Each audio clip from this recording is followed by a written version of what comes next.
For centuries in Kenya, lions and Maasai have been locked in an ancient dance. Lions see cattle as prey. Warriors see lions as their ultimate adversary. But this dance can't go on.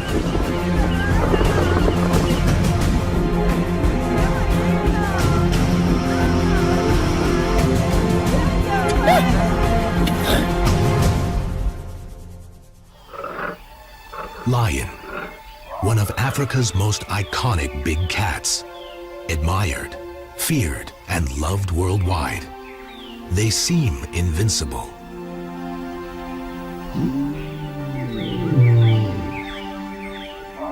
But wild lions are in trouble.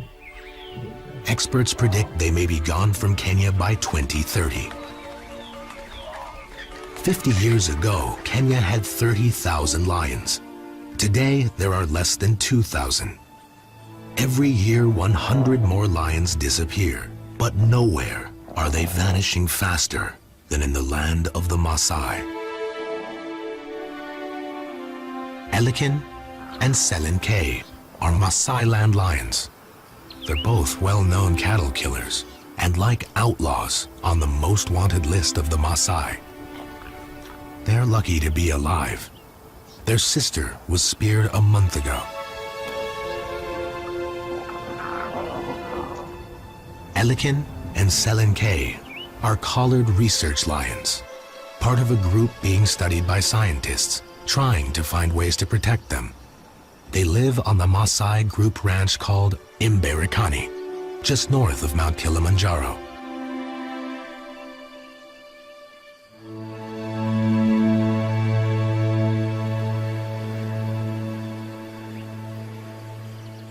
For the semi-nomadic Maasai that live here, livestock is the primary means of survival. They live inside thorn-fenced enclosures called bomas, designed to keep predators out.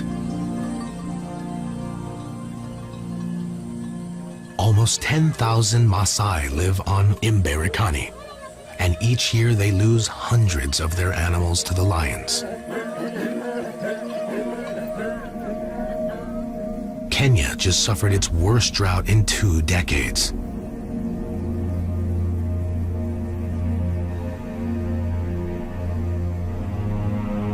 The huge loss of wild game and cattle has left both predator and man hungry and desperate. 26-year-old Joseph Katoke is a Maasai warrior, but he's also a conservationist. Most of the warriors hate lions. I myself, I love them very much. Joseph works as a Imberikani group ranch game scout, and when he's not taking care of his cattle, he spends his days protecting wildlife.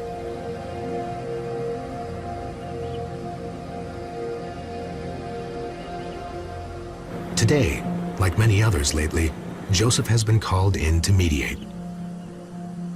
He normally wears his game scout uniform, but in this case, decides on plain clothes to keep warriors from turning on him. Big female, but there were 2 lions, big female and the other male cub, really big one too.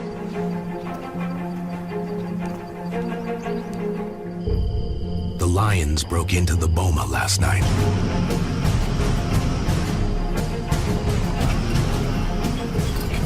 And wreaked havoc amongst the goats, leaving 3 dead or mortally wounded. So you can see some marks here. There's a fight between the first goat and the lion. So you can see how they were fighting, trying to take the goat down. The warriors woke to the cries of their terrified animals and chased the lions away. It was really badly injured. So the neck is broken, so it will automatically die. In the last month on Imberikani, warriors speared 2 lionesses for similar attacks. They're ready to hunt again. Elikin and Selenke are likely suspects, but since they've had cubs, they're staying away from Maasai livestock. Tummies are empty, Are the sisters back at cattle killing again? Joseph appeals to the owner of the boma, reminding him killing the lions is a permanent loss to the Maasai. And if his warriors don't seek revenge, he will be reimbursed. The Predator Compensation Fund gives partial reimbursement as long as the Maasai don't kill the lions. The owner agrees for now, but they're saying that this night, if they decide, if the lions come back, we are going to kill them. Joseph is caught in the middle. He must relate to his fellow warriors, while at the same time keep the few lions left alive.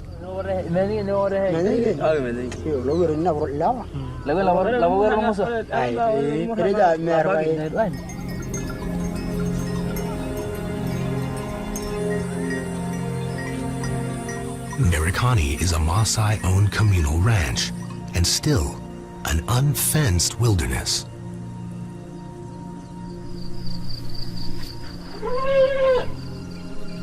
The Maasai traditionally don't hunt for meat or eat wild game.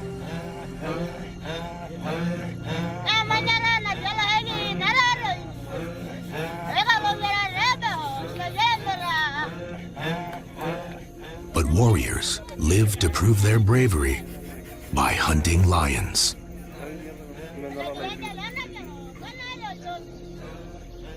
Lion hunting is an exact art. They must prepare themselves emotionally and physically. The warrior who spears the lion first is admired for life and becomes famous for bravery. He's given a new name, a lion name. But only about 20 lions remain on Merikani.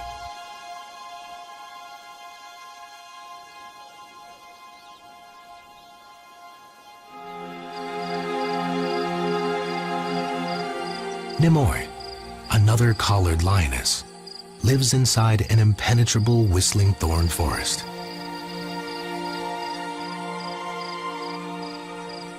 She isn't a known cattle killer, but she struggled to raise her 4-month-old cubs through the drought.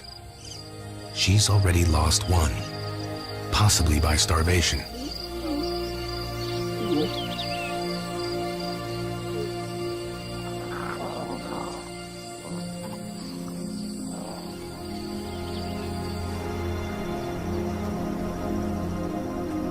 As Nimoy tries to find food for her cubs, a new threat to the lions is being born. Lomanyak, 17, and Langkoi, 15, are going to be circumcised tomorrow at dawn.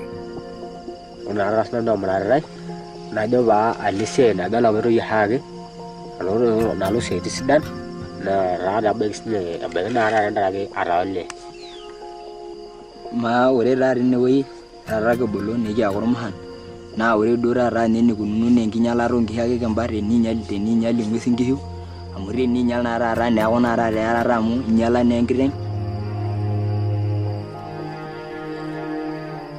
After circumcision, they will belong to the same warrior generation as their friends and be bonded like blood brothers for life.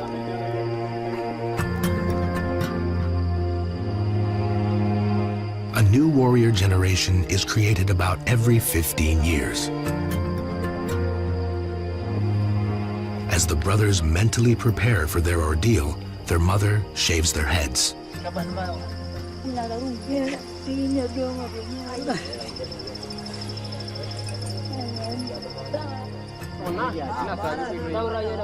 Their new age mates will stay with them through the night.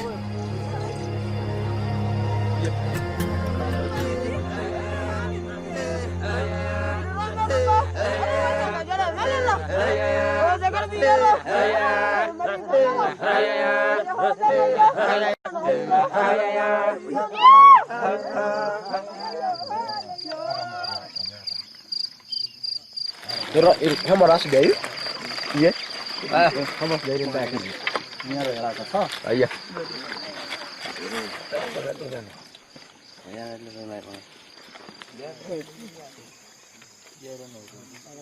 The circumciser is a trained male nurse from the local clinic.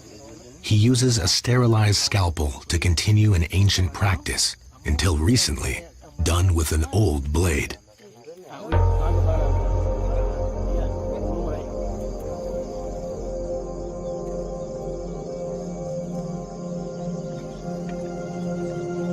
The brothers have made it through their public circumcision.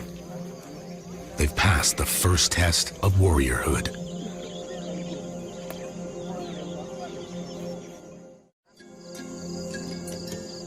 A week later, Lomanyak and Lankoi are well enough to sit outside with their father and dream.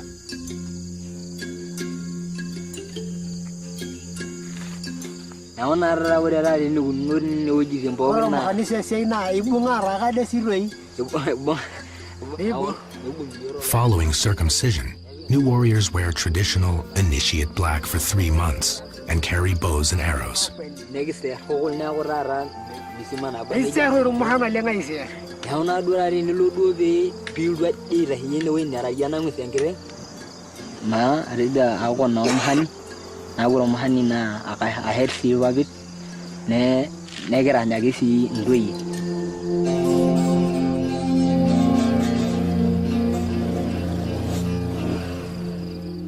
Not far away, the lions are at it again. They've mauled 2 donkeys and killed 1. The warriors are furious. Joseph does his best to calm them down.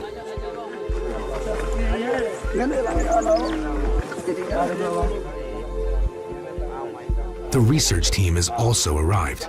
Kylie McQualter works with Living with Lions, the scientists monitoring the collared lions. She's followed the tracks.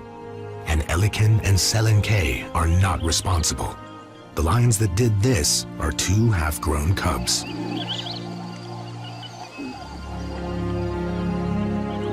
Okay, so they've agreed that they won't kill the lions if we can find them and KWS come and take them away. We've got a couple of days to find them. This rain isn't helping at all.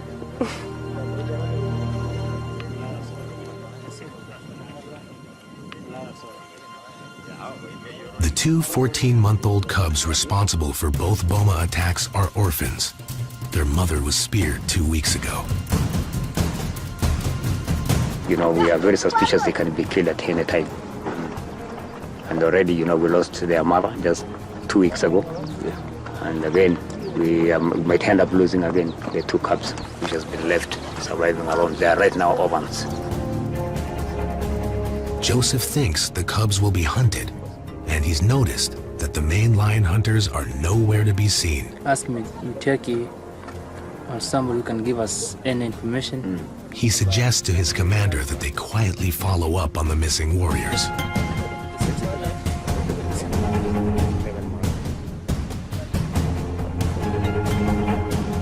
Kylie has just a few days to find the orphaned cubs and relocate them to safer land. And it will be like finding 2 needles in a haystack.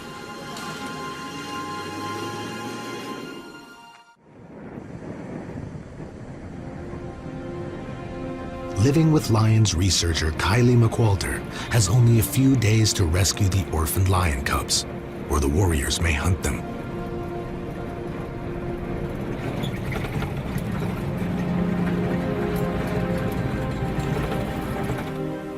But there are thousands of acres to search, and the cubs are not collared.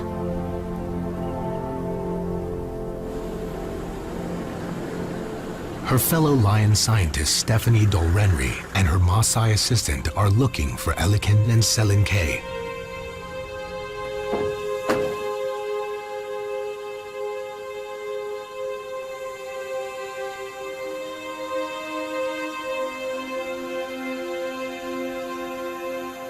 Collars are a tool for conservation, particularly with the lion guardians on the ground. They're able to know where those lions are, and they can track and they can say, okay, we know that a cow was killed over in one area and Morans might be going hunting over in that area, but our collared animals are all in another area. They should be safe. So it becomes a tool. It becomes a way of saving these lions. They find Elikin and Selenke, the two veteran cattle killers, in a shady spot near water and unfortunately several Maasai bomas. Hopefully, they won't be tempted. The researchers have learned that these persecuted lions live like fugitives, alone or in small groups, which is unnatural for these big social cats.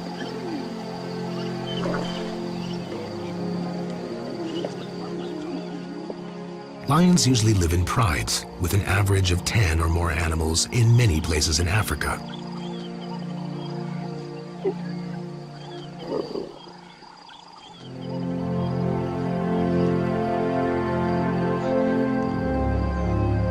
The scientists are trying to find ways to help the lions and the Maasai coexist, which may give these 4 cubs a fighting chance at survival.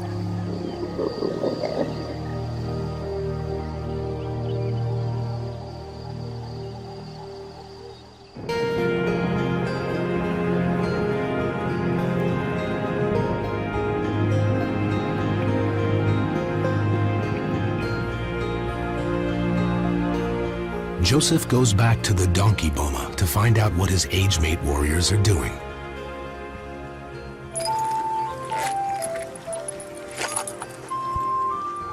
Hello. Eh.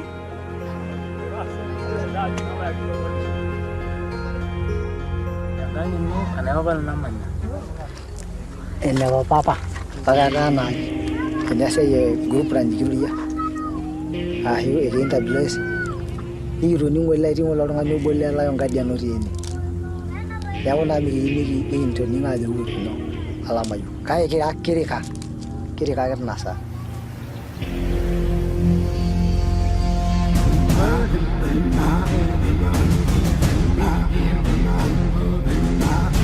So they had gone hunting. But by the time they got close enough to throw their spears, the orphan cubs split up and ran into the thick bush.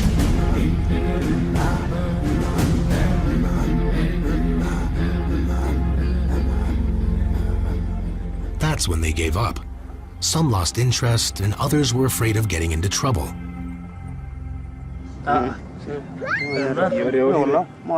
But there's one warrior here Joseph is concerned about. Renowned lion hunter Sane Pune has killed 12 lions. He's also Joseph's childhood friend and warrior brother. Joseph reminds him that lion hunting is illegal and the importance of conservation.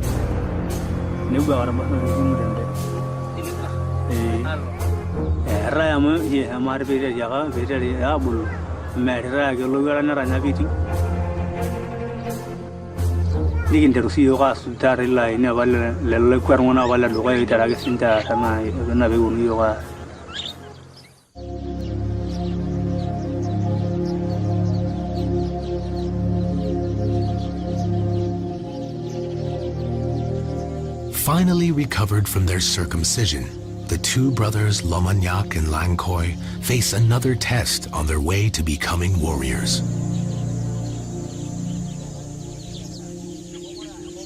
In this phase of initiation, they must hunt birds.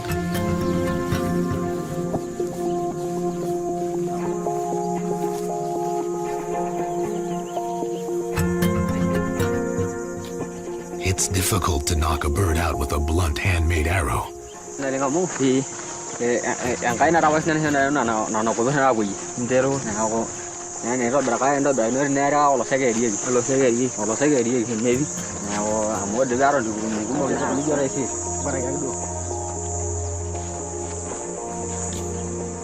They're looking forward to hunting lions next.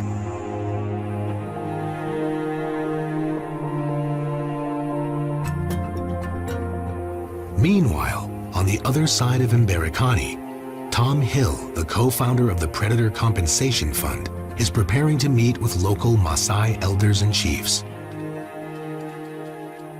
Business principles have a great deal to do with addressing actually other businessmen's problems. And the Maasai livestock owner is also a businessman. So let's talk about economics and let's solve the problems from an economic point of view.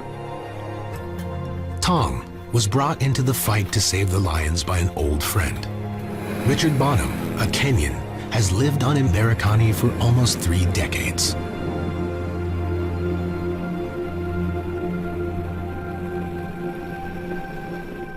He started an eco-tourism lodge and has since brought conservation to the area. Today, he oversees a growing team of game scouts. And then it reached the stage where I could see the lion population was virtually extinct in the area. And so I went to the elders and said, what are we going to do here? You know, we've got to stop it. And they said, well, the only way you're going to stop it is paying us for the livestock that are killed by the predators. Tom and the elders have now come together to brainstorm how to prevent more lion killings. Since the Predator Compensation Fund was founded, very few lions were killed on Mberekani. But after the drought, everyone panicked. And that's what I think the chief is about to tell us, his thought.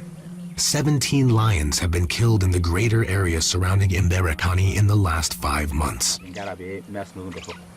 And him and the other guy said that, you know, the politics is going on, lions are being killed, but we are not going to stop talking to the initiates to stop lion killing. So we have to keep moving and make sure that we have to stop it. These elders in charge of training the new warriors are called Menyalaok, which means fathers of the warriors. They teach hunting and fighting skills, training warriors to protect their people's livestock. But things are now happening on Mberekani. For the first time, warrior traditions must change. They're setting up a series of training sessions for the new warriors. Lion hunting will no longer be tolerated.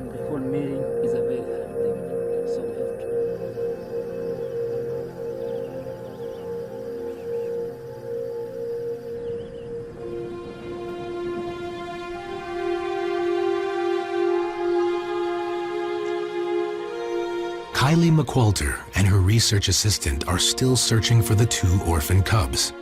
They only have 2 days left. The warriors admitted to Joseph that they tracked them yesterday, but aborted their hunt after the cubs split up.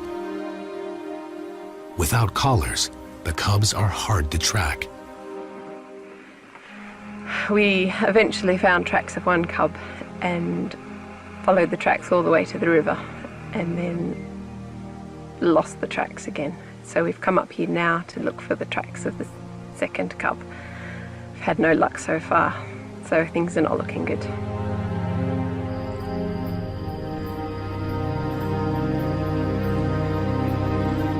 The cubs will be hungry again soon.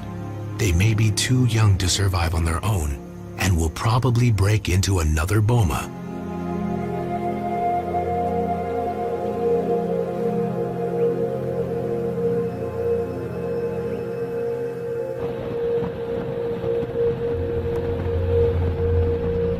The next day, Joseph is sent to investigate a different kind of lion disaster off Mberekani. Poison, yeah. And it's very, very, very bad poison. These lions attacked a boma 2 nights in a row and killed 2 cows. The owner of the boma, an elder, was asked by authorities not to retaliate, but he only had 3 cows remaining and panicked. I'm gonna say that we have lost the whole pride around here, so it's a very sad case. Have to talk to the community, try to talk to them to stop this, because this will never, if we still do this, no more lions or no more predators in our country or in Africa. Poison takes the guilty and the innocent. We have lost 5 lions in total out of the incident. The community member used this particular bucket here. They drew the blood in the bucket. They mixed it with the deadly poison, that is the ferrodin, and at night, in our absence, they placed this one at a site where the lions could access this bucket. The poison furidan, made in America, banned there, but imported to Africa, is tasteless and odorless and meant as a crop pesticide. It's so toxic, even the flies are dying. Any scavenger that eats the dead lions will also die. Kenya Wildlife Service burns the carcasses to prevent further damage. Poisoning is fast becoming one of the largest threats to predators in Kenya.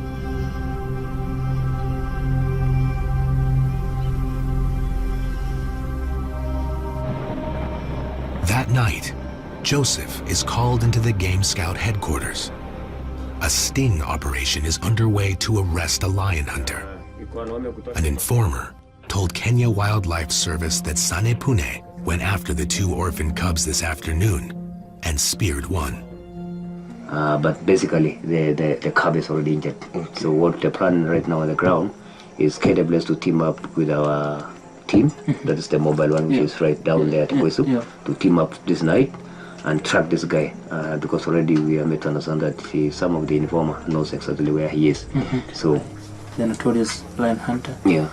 Because I think he's not even aware that we are aware that he's the one who have speared the lion, or we know that the lion has been speared. So there's high possibility of getting him because I think he must be just on the ground.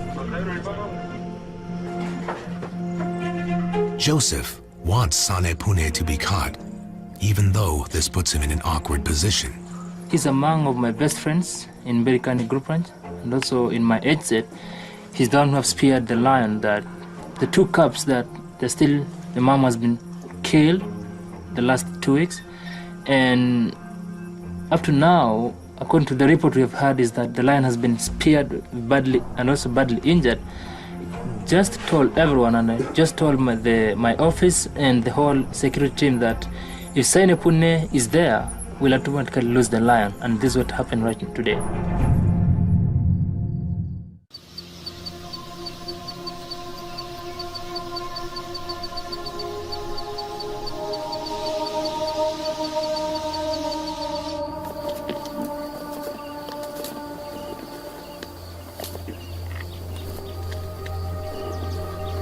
Nimoy has had some success. She's managed to ambush an ostrich.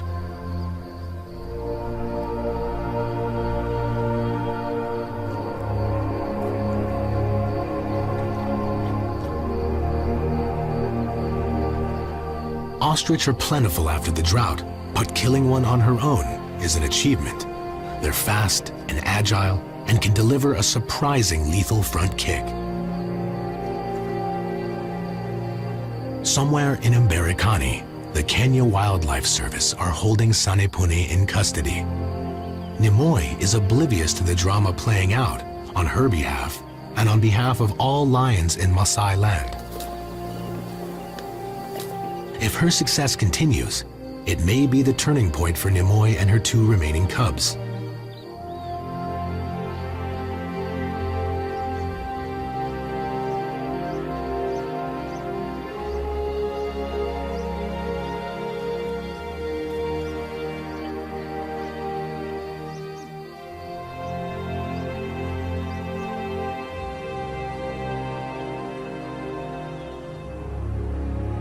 Out on the plains, Joseph gets away from the stress of his job as a game scout and joins his fellow age mates for a wedding ceremony.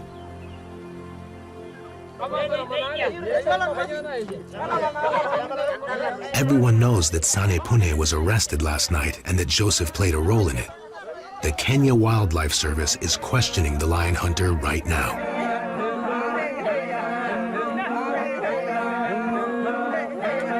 Some of the warriors are angry with Sane Pune for being caught. Others think Joseph is a traitor.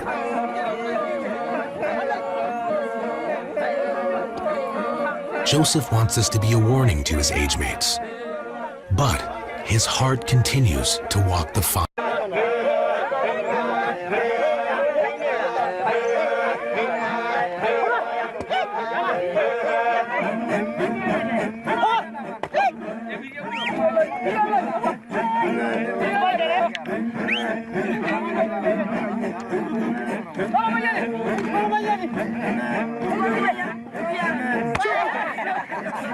For more than 400 years, the Maasai have kept their culture intact.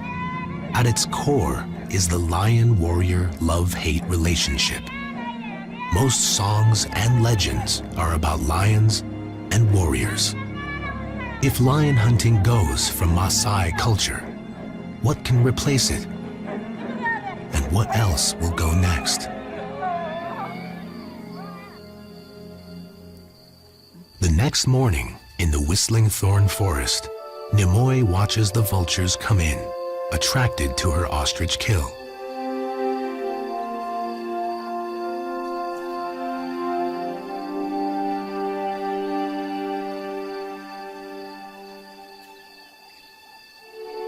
Lions all generally appear to be the same across Africa, but new genetic evidence is starting to emerge.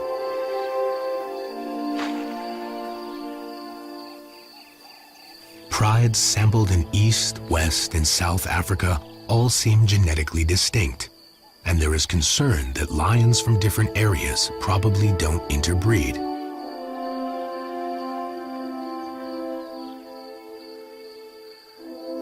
This means, to preserve the Maasai land bloodline, Nimoy and her small family are becoming even more precious as a gene pool.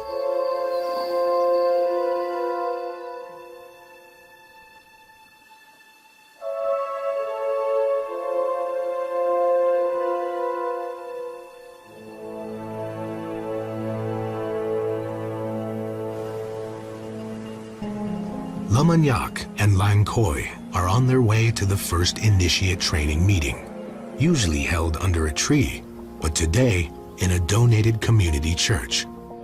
The Menya Layok, or Fathers of the Warriors, have arrived. Joseph is here to help. This is a historic day. It's the first time the new warrior lessons will be taught. Lamanyak and Lankoi have never been to an indoor meeting and don't know what to expect. One of the fathers introduces today's program.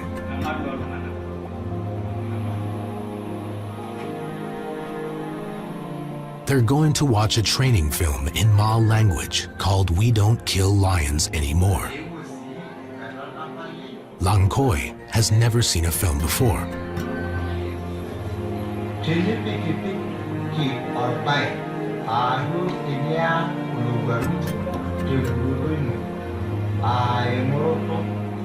This film was made by Richard Bonham and Tom Hill's Fund to help teach communities about predator compensation. It's a starting point, explaining to the new warriors that with compensation, there's no need to kill lions anymore.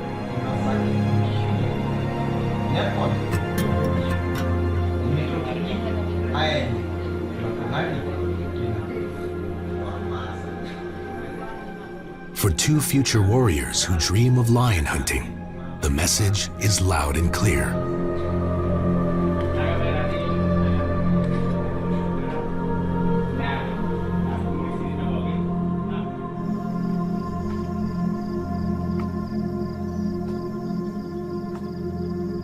Back at their home, the despondent brothers tell their father about their first initiate meeting. His sons won't be experiencing the kind of warriorhood he remembers. How can they be warriors without hunting lions? Can they possibly define themselves as men?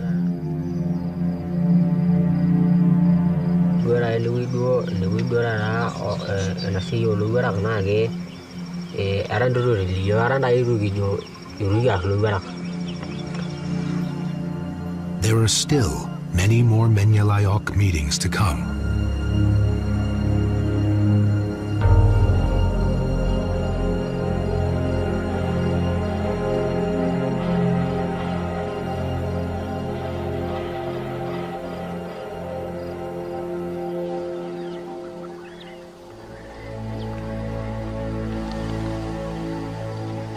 First light reveals Elikin and Selenkei's nighttime exploits. And this time, the researchers can sigh in relief. The veteran cattle thieves have also killed an ostrich, and as long as they don't return to livestock, there is hope for their future. Lions are specialist hunters, and once they've successfully killed, they will continue to improve the technique.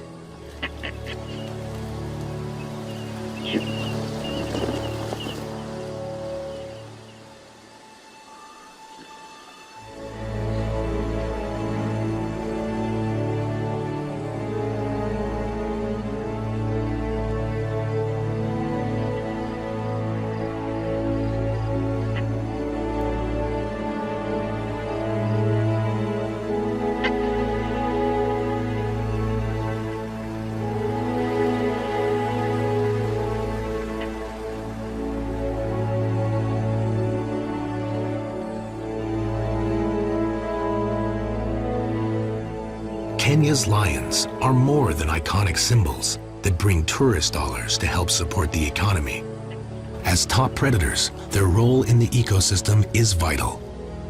If they go extinct, everything else suffers, from the environment to the economic sustainability of the land.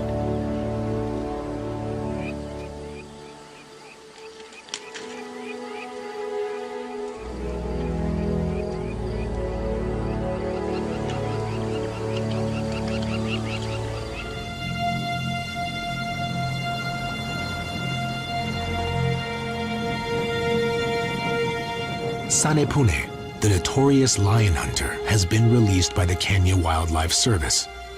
There wasn't enough evidence to prosecute him.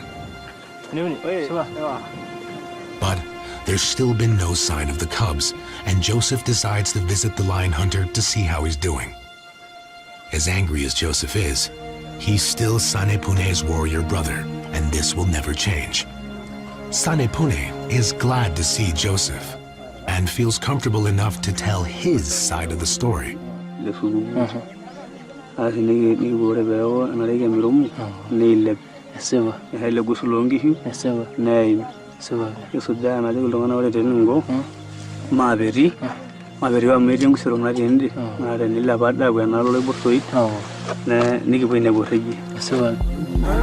Sanepune started hunting and soon found fresh tracks of the cubs to follow.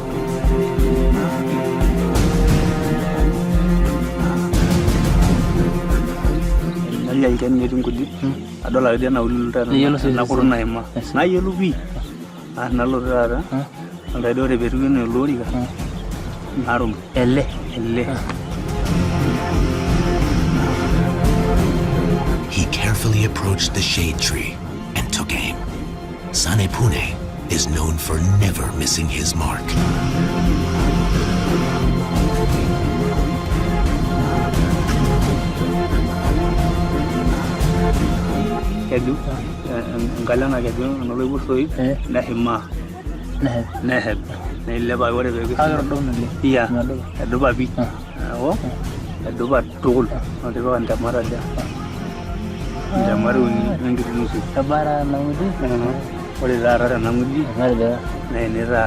He says his spear went through the cub and hit earth. It had blood and mud on its tip. He followed the injured cub for a while and then decided to find some other warriors to help him. But no one would agree. That night, he was arrested.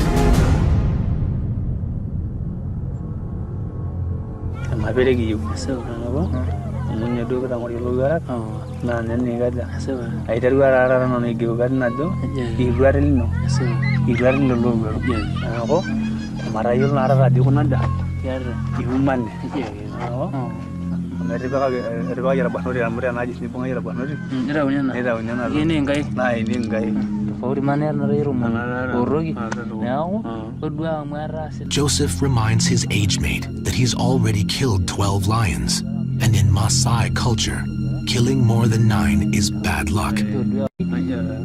He begs Sanepune to now stop. From what Sanepune claimed, Joseph believes the cubs are probably dead. Joseph knows that Sanepune won't change. He's a traditional Maasai. But he only has a few years left of warriorhood. Sanepune's father killed 9 lions. Sanepune grew up believing he must do the same. He finds this changing new world he lives in confusing and difficult to adapt to.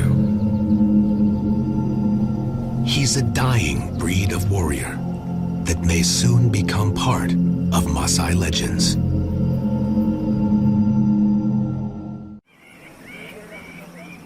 Several weeks have passed, and the next Menyalayok meeting is today. Only a few initiates have shown up. The new warriors are sullen. So far, they've been told what they can't do: kill lions anymore.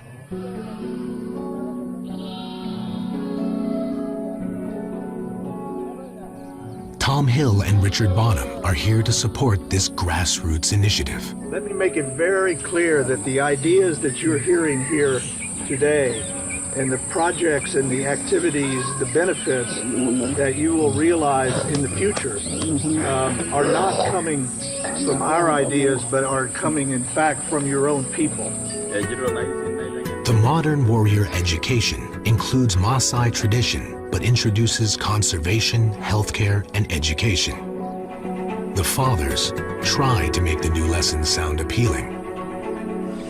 So when we talk of women, even if you killed how many lions and somebody has a degree and has a good job, you can't compete with him politically. But the main event today is sports, something that can replace lion hunting. The idea is to organize teams between warrior groups and have regular competitions. Winners are awarded status and prizes. Mamanyak takes his turn at spear throwing, a skill all warriors love, and comes in second. His frown turns into a smile.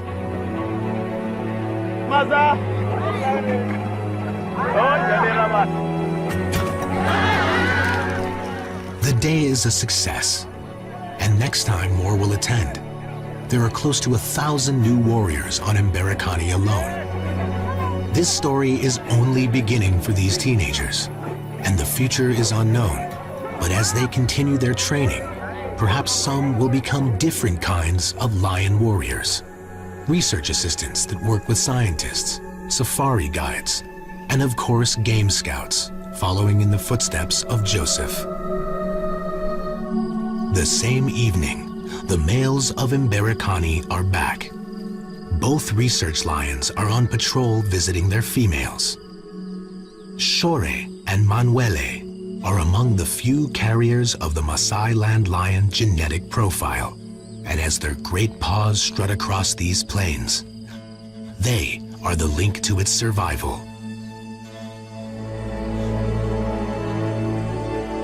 The 2 orphan cubs have reappeared. They survived Sanepune's spear and have not attacked more bomas. Somehow, they're learning to survive on their own.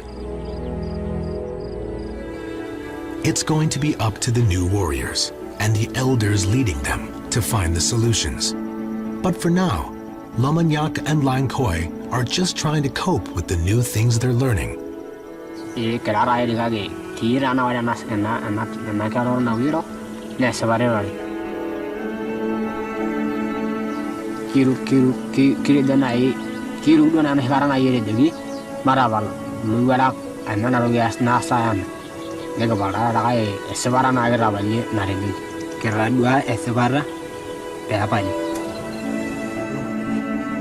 a few months, the 2 brothers can paint their faces with red ochre as they join their age mates for more warrior training that will go on for the next few years as they become full-fledged Maasai warriors.